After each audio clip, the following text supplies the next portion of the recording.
नमस्कार, झारखंड समाचार में आप सबों का स्वागत है। आइए जानते हैं आज की ताजा मुख्य खबरों को।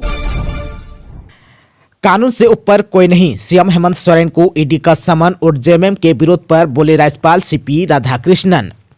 झारखंड के राज्यपाल सीपी राधाकृष्णन ने सीएम हेमंत सोरेन को ईडी यानी कि प्रवर्तन निदेशालय का समन और ईडी की कार्रवाई के खिलाफ झामुमो के विरोध प्रदर्शन पर सोमवार को प्रतिक्रिया दी। उन्होंने कहा कि कानून से ऊपर कोई नहीं है, सीएम हेमंत सोरेन को ईडी के समन का जवाब देना चाहिए। उन्होंने कहा कि आज नहीं दे रहे हैं तो कल देना ही होगा, सच्चे नागरिक के रूप में इसका पालन करना चाहिए। ईडी की कार्रवाई के खिलाफ झामुमो यानी कि झारखंड मुक्ति मोर्चा के विरोध पर उन्होंने कहा कि झारखंड मुक्ति मोर्चा यानी कि झामुमो को इस प्रकार की कार्रवाई में शामिल नहीं होना चाहिए। ऐसी स्थिति नहीं बनानी चाहिए कि हम कानून से ऊपर हो जाएं। आप सबको बता दें कि जमीन घोटाले से जुड़े मनी लॉन्ड्रिंग केस में ईडी की ओर से सीएम हेमंत सोरेन को पूछताछ के लिए 10वां समन जारी किया गया है। इस बीच वे दिल्ली में हैं। हेमंत सोरेन के दिल्ली आवास पर सीएम को ईडी की टीम पहुंची है। हालांकि वे आवास पर मौजूद नहीं थे। वहां उपस्थित कर्मचारी से ईडी की टीम पूछताछ कर रही है।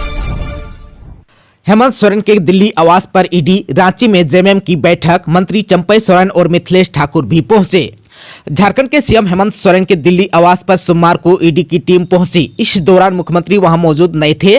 झारखंड का प्रशासनिक महकमा अलर्ट मोड में है। मुख्यमंत्री हेमंत सोरेन के आवास की बाहर सुरक्षा बढ़ाई गई है। मुख्य सचिव ने आपात बैठक बुलाकर राज्य में सुरक्षा व्यवस्था पर नजर बनाए रखने का निर्देश भी दिया है। रांची के सीएम आवास पर झामुमो के विधायकों की बैठक बुलाई गई है। वहीं मंत्री मिथिलेश ठाकुर, चंपई सोरेन, बैजनाथ राम और सीएम के प्रधान सचिव विनय चौबे सीएम आवास पहुंच चुके हैं। झारखंड के सभी विधायकों को रांची बुलाया गया है। आप सबको बता दूं कि कांग्रेस विधायकों की बैठक 3 बजे से शुरू हो गई है। कांग्रेस ने अपने सभी विधायकों को रांची बुलाया है। रांची एसएसपी ने सभी थानेदार को तलब किया है। इधर जो है मोरहाबादी में जेएमएम कार्यकर्ताओं का जुटान भी हो रहा है। आप सबको बता दें कि जमीन घोटाले से जुड़ी मनी लॉन्ड्रिंग केस में ईडी ने हेमंत सोरेन को 10वें बार समन जारी कर कहा था कि 28 जनवरी तक बताएं कि 29 से 31 जनवरी के बीच कब आपसे पूछताछ की जा सकती है। सीएम आवास से एक चिट्ठी ईडी को भेजी गई है जिसमें कहा गया है कि अभी हेमंत सोरेन व्यस्त हैं, बाद में समय देंगे। वहीं झारखंड मुक्ति मोर्चा यानी कि झामुमो ने कहा कि मुख्यमंत्री मार्च तक व्यस्त हैं। इसी बीच जो है हेमंत सोरेन 27 जनवरी की रात को दिल्ली रवाना हो गए। सीजीएल परीक्षा का तीसरा पेपर लीक होने पर रांची में हंगामा, मेन रोड के पास अभ्यर्थियों ने प्रदर्शन किया। झारखंड सामान्य स्नातक योग्यताधारी संयुक्त प्रतियोगिता परीक्षा यानी कि सीजीएल 2023 रविवार को राज्य के 735 केंद्रों पर 3 पालियों में हुई। परीक्षा में 3,22,000 अभ्यर्थियों को शामिल होना था। रांची जिले के 108 केंद्रों पर 54,300 अभ्यर्थियों में से लगभग 47,000 अभ्यर्थी शामिल हुए। परीक्षा में 13% से अधिक अभ्यर्थी अनुपस्थित रहे। इधर 4 फरवरी की परीक्षा का एडमिट कार्ड रविवार को ही आयोग की वेबसाइट पर जारी कर दिया गया है। तीसरे पेपर की परीक्षा समाप्त होने के बाद शाम 6:30 बजे मेन रोड यानी कि रांची स्थित स्टेट लाइब्रेरी में तीसरा पेपर लीक होने का आरोप लगाते हुए अभ्यर्थियों ने प्रदर्शन किया। अभ्यर्थियों ने तीसरे पेपर यानी कि सामान्य ज्ञान का आंसर लीक होने का आरोप लगाया। अभ्यर्थियों ने बताया कि बीते रात से ही तीसरे पेपर का आंसर व्हाट्सएप ग्रुप और अन्य सोशल मीडिया ऐप पर चलाया जा रहा था। अभ्यर्थियों ने दावा किया है कि जो आंसर उपलब्ध है उनसे जुड़े सवाल परीक्षा में ही पूछे गए थे। परीक्षा में शामिल अभ्यर्थियों ने जब वायरल आंसर को प्रश्न पत्र से मिलाया तो अधिकांश उत्तर सही पाए गए। अभ्यर्थियों ने कहा कि आयोग से इसकी शिकायत की जा रही है। इधर जो है आयोग के उच्च स्तरीय सूत्रों ने बताया कि तीसरे पेपर यानी कि सामान्य ज्ञान का आंसर लीक होने की सूचना मिली है। आयोग इस पर काफी गंभीर है और अपने स्तर पर जांच भी कर रहा है। आंसर लीक होने का मामला पाया गया तो सोमवार को प्राथमिकी दर्ज कराई जाएगी। रात लगभग 10:26 पर आयोग ने तीसरा पेपर यानी कि सामान्य ज्ञान की परीक्षा अपरिहार्य कारणों से रद्द भी कर दिया। इस संबंध में आयोग के परीक्षा नियंत्रक के हस्ताक्षर से आवश्यक सूचना भी जारी कर दी गई है। कतरास में आयरन स्टोर में लगी आग, करीब 50 लाख का हुआ नुकसान, दमकल कर्मियों ने आग पर पाया काबू। झारखंड के धनबाद जिले के कतरास स्थित भगत सिंह चौक के पास रविवार की रात करीब 8 बजे तिरुपति आयरन स्टोर में अचानक आग लग गई। इससे लाखों का सामान जलकर राख हो गया। इसकी सूचना पुलिस और अग्निशमन विभाग को दी गई। दमकल की 2 गाड़ियां घटनास्थल पर पहुंची। कड़ी मशक्कत के बाद आग पर काबू पाया गया। इसकी जानकारी बाघमारा सीओ को जैसे ही मिली, बाघमारा सीओ भी घटनास्थल पर पहुंचे और आग लगने की जानकारी ली। आग लगने से करीब 50 लाख का नुकसान बताया जा रहा है। बताया जा रहा है कि दुकान के मालिक विक्की केडिया रात 8:30 बजे अपनी दुकान बंद कर घर जा रहे थे। तभी कुछ दूर पहुंचते ही दुकान के अंदर से आग का धुआं निकलने लगा। आग का धुआं निकलते लोगों ने देखा, जिसे देखते ही लोग हो हल्ला करने लगे। इसकी सूचना मिलते ही दुकान मालिक वापस अपनी दुकान की ओर दौड़े और दुकान का शटर खोला तो देखा कि दुकान में आग की लपटें उठ रही थी। देखते ही देखते दुकान में आग ने विकराल रूप ले लिया। सरकारी स्कूलों में मातृभाषा में शुरू हुई पढ़ाई तो बढ़ गई उपस्थिति, शैक्षणिक स्तर में भी हुआ है सुधार।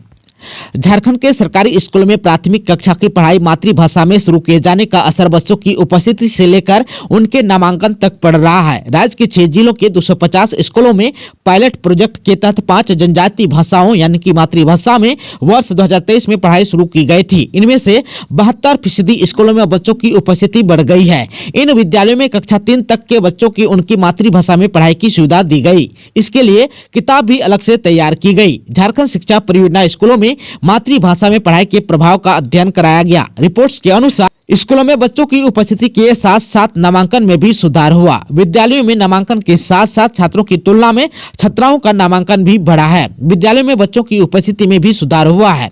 रिपोर्ट में इस बात की भी जानकारी दी गई कि कैसे इन विद्यालयों के वैसे बच्चे जो स्कूल छोड़ चुके थे फिर से स्कूल आने लगे हैं। अभिभावकों में भी बच्चों को स्कूल भेजने को लेकर जागरूकता बढ़ी है।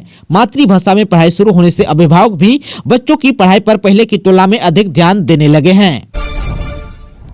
1000 फीट ऊंचे पहाड़ पर है मानव का उत्पत्ति स्थल सिरासिता नाला, पूजा करने आते हैं 7 राज्यों के आदिवासी। झारखंड के गुमला जिले से 80 किलोमीटर दूर डुमरी प्रखंड में सिरासिता नाला उर्फ ककड़ो लता है। यह 1000 फीट से अधिक ऊंचे पहाड़ पर स्थित है। इसे मानव का उत्पत्ति स्थल माना जाता है। आदिवासी समाज की आस्था सिरासिता नाले से जुड़े हुए हैं। यहाँ प्रत्येक वर्ष फरवरी महीने के पहले गुरुवार को सामूहिक धार्मिक पूजा अर्चना सह मेला लगता है, जहाँ बिहार, छत्तीसगढ़, असम, बंगाल, मध्य प्रदेश, ओडिशा के अलावा झारखंड के विभिन्न जिलों से 20,000 से अधिक आदिवासी शामिल होते हैं। इसकी तैयारी शुरू हो गई है। 1 फरवरी को यहाँ भव्य कार्यक्रम होगा। झारखंड को बचाना है तो आदिवासी मूलवासियों को बचाना होगा, डॉक्टर उरांव ने कहा। वरिष्ठ पत्रकार के लेखक श्याम किशोर चौबे की पुस्तक झारखंड एक बेचैन राज्य का सुख का लोकार्पण वित्त मंत्री डॉक्टर रामेश्वर उरांव ने प्रेस क्लब में किया। इस अवसर पर मुख्य अतिथि भाजपा के प्रदेश अध्यक्ष बाबूलाल मरांडी भी थी। मौके पर डॉक्टर रामेश्वर उरांव ने कहा कि वह इस बात के गवाह हैं कि झारखंड कैसे बना। झारखंड अलग राज्य का उद्देश्य बिहार के शोषण से मुक्ति था। प्रथम मुख्यमंत्री बाबूलाल मरांडी के समय से यहाँ विकास शुरू हुआ। शासन, प्रशासन और सरकार में बेईमानी नहीं के बराबर थी। वर्तमान समय में हम काफी आगे बढ़े हैं, लेकिन उतना नहीं जितना होना चाहिए था। अगर इस राज्य को बचाना हो तो यहाँ के आदिवासियों और मूलवासियों को बचाना होगा। सिर्फ कृषि के आधार पर रोजगार नहीं दे सकते। इसी मौके पर भाजपा के प्रदेश अध्यक्ष बाबूलाल मरांडी ने कहा कि झारखंड में अच्छा हो, इसके लिए बेचैनी का होना जरूरी है। संतुष्ट होने से आगे काम करने की प्रेरणा समाप्त हो जाती है। अविभाजित बिहार की तुलना करने पर राज्य बेहतर स्थिति में है। विकास के लिए सड़क, बिजली, पानी, दक्षता निर्माण और रोड कनेक्टिविटी जैसी बुनियादी बातों पर ध्यान देना जरूरी है। सिर्फ कृषि के आधार पर रोजगार नहीं दे सकते। इस मौके पर विशिष्ट अतिथि सह कार्यक्रम के संचालनकर्ता बैजनाथ मिश्र ने कहा कि बाहरी को गाली देना बंद करें। सरंडा जंगल में शीर्ष नक्सली अब यूक्रेन की तर्ज पर लड़ाई की कर रहे हैं तैयारी। चाईबासा के सरंडा जंगल में अब शीर्ष नक्सली पुलिस पर हमला के लिए यूक्रेन की तर्ज पर लड़ाई की योजना तैयार कर रहे हैं। सेंट्रल कमेटी के नक्सली अनल की डायरी पढ़ने पर पुलिस को यह जानकारी मिली है। उसने अपनी डायरी में पुलिस से बदला लेने के लिए पूरी योजना तैयार कर रखी है। उसने लिखा है कि दुश्मनों यानी कि पुलिस के कारण आर्थिक संकट उत्पन्न होता जा रहा है और इससे निकलने के लिए यूक्रेन जैसी युद्ध की आवश्यकता है। अनल ने अपनी डायरी में यह भी लिखा है कि हमारी लड़ाई को वियतनाम की तरह दिखाया जा रहा है, लेकिन हम ऐसा नहीं कर पा रहे हैं। अगर हम सचमुच वियतनाम की तरह करें तो दुश्मनों को पीछे हटा सकेंगे। इसलिए हमें समझना होगा कि जब वियतनाम जैसा छोटा सा देश अमेरिका को पीछे हटा सकता है तो हम ऐसा क्यों नहीं कर सकते। इसलिए हमें पीछे नहीं हटना है। मंत्री जोबा मांझी को नक्सलियों ने घेरने का किया था प्रयास, पुलिस मुख्यालय ने मांगी है रिपोर्ट। कोल्हान में पुलिस की कार्रवाई से बचने के लिए नक्सलियों द्वारा मंत्री जोबा मांझी को घेरने का प्रयास मामले में पुलिस मुख्यालय ने चाईबासा पुलिस से रिपोर्ट मांगी है। पुलिस मुख्यालय ने यह कार्रवाई 18 जनवरी 2024 को प्रभात खबर में छपी रिपोर्ट पर संज्ञान लेते हुए की। इसके लिए एडीजे अभियान की ओर से चाईबासा पुलिस को पत्राचार किया गया है। इसमें मामले की जाँच कर विस्तार से पुलिस मुख्यालय को रिपोर्ट भेजने को कहा है।